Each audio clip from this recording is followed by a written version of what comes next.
Beloved, the death and resurrection of Yeshua is not myth-making, but an historical fact.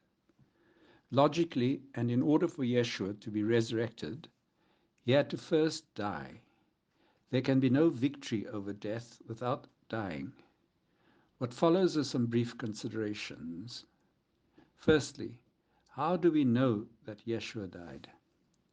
Well, the weight of evidence shows us that no one survived a Roman crucifixion.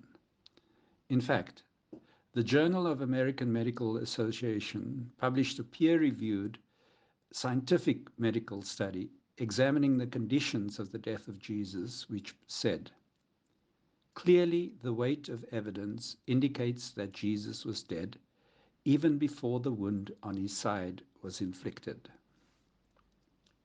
Secondly, how do we know that Yeshua rose from the dead? There are early eyewitness accounts of the resurrection, and the very early church creeds attest to this. Even the earliest opponents of the church explained that the tomb was empty because the disciples stole the body. This is in fact a concession that the tomb was empty. The issue then is, how did the tomb get empty? Either the body was stolen or it was resurrected as claimed by the early eyewitnesses. Historians base most of what we know about ancient history on information derived from one or two sources, whereas we have 9 ancient sources inside and outside the New Testament, confirming and corroborating that the disciples encountered the resurrected Christ. This is in fact an avalanche of historical data. Scripturally, and in his first letter to the Corinthians, Paul writes that he was seen by Peter and then by the 12.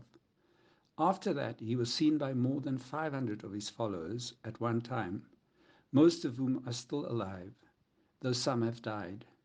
Then he was seen by James, and later by all the apostles.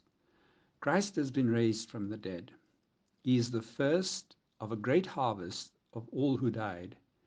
So you see, just as death came into the world through a man, now the resurrection from the dead has begun through another man.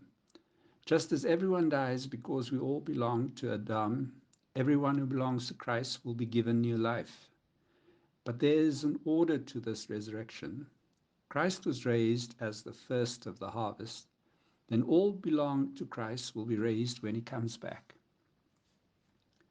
The most significant consequence of the resurrection is that we are able to partake in eternal life by accepting Yeshua as the Lord of our lives, a living Christ who is seated at the right hand of the Father in heaven, where he is making intercession on our behalf. Don't hesitate to accept Yeshua as the Lord of your life. Stay blessed. Shabbat Shalom.